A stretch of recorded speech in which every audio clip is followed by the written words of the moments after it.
Hello guys, I am V Sai Srimas of 9th class from Mathman. So today I am going to tell you a story, The Magic Pot.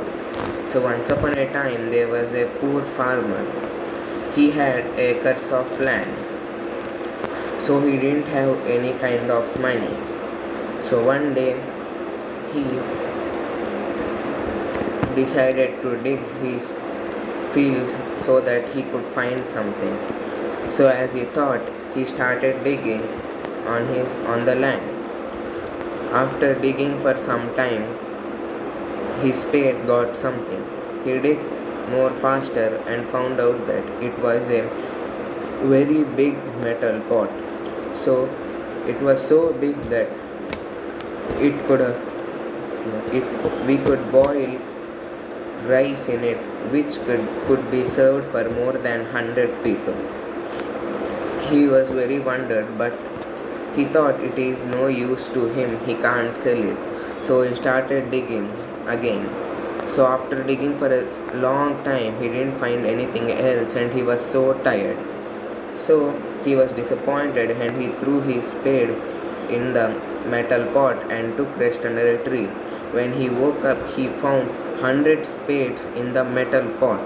He was astonished and found out that it was a magical pot. He threw so many things in it and so many of them came out in 100 number.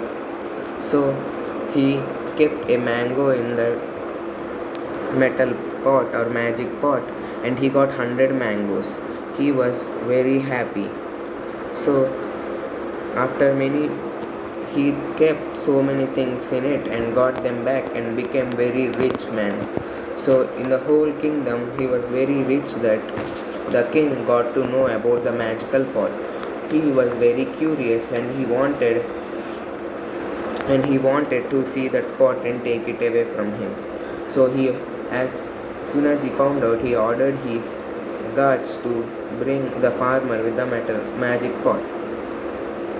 So they did as they saw, and the farmer came to the royal chamber with the magic pot. The king took it and he looked into the magic pot and wanted to find out what was in it. The king was very greedy. So while he was looking into the pot, he slipped and fell into the pot. At once, 100 kings came out of the pot and every one of them looked same. So all of them tried to climb the throne and become the real king. But here there were 100 kings, so they fought over the throne and they killed themselves. So the magic pot was then laid down in the treasury of the king. So all the kings were dead. The farmer thought that he was very curious and greedy. Now it had paid him back. So the moral of the story is we should never be greedy. Thank you guys.